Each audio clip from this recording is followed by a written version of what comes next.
আমার একটা প্রশ্ন ছিল, তুমি যে ফির হইলে তোমাকে খেলাফতটা কে দিছে মূলত? শয়তান। ছি ছি ছি রে বাবা, ছি ছি ছি ছি ছি ছি রে বাবা, ছি ছি ছি। আরে চুপ থাক, এগুলো কেমন প্রশ্ন? আমি শয়তান তোকে বলছি? আমি কি বলছি আমাকে খেলাফত শয়তান দিছে? আমি তোকে শয়তান বলছি? না না না, অনেকেই জিজ্ঞেস করো, আমি এই জন্যই বলছি আব্বা। কেন? আমার আব্বা মানে তোর দাদা আমাকে খেলাফত দিছে, জানোস না এটা?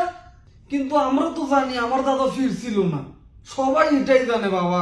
তো তাহলে কেমনে কি আপনি বলেন? তাছাড়া দাদা তো নিজের নামে কখনো বয়াত করে না, বয়াত করাইছে ওনার ফিরের নামে। তো তাহলে আপনি কেমনে ফিরন আব্বা? আপনার খেলাফতটা কেমনে দেয় উনি?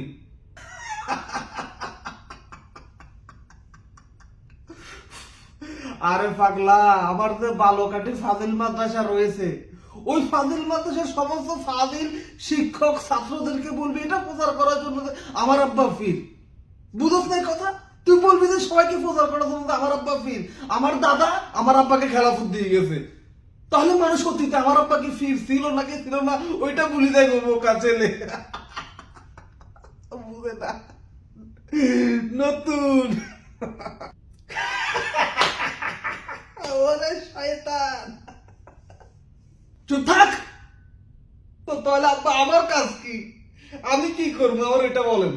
তোর কাজ হচ্ছে বালকাঠি ফাজিল মাদ্রাসার সমস্ত শিক্ষক ছাত্র সবাইকে বলবি যে আমার আব্বা মানে তোর দাদা যে ফিরের মুড়ি ছিল ওই ফিরের বদনাম করার জন্য মিথ্যা প্রচার করবি। বুঝছ না কথা?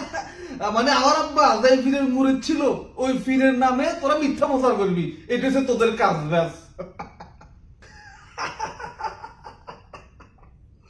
ওরে শয়তান ফির, ওরে শয়তান, ওরে শয়তান ছেলে।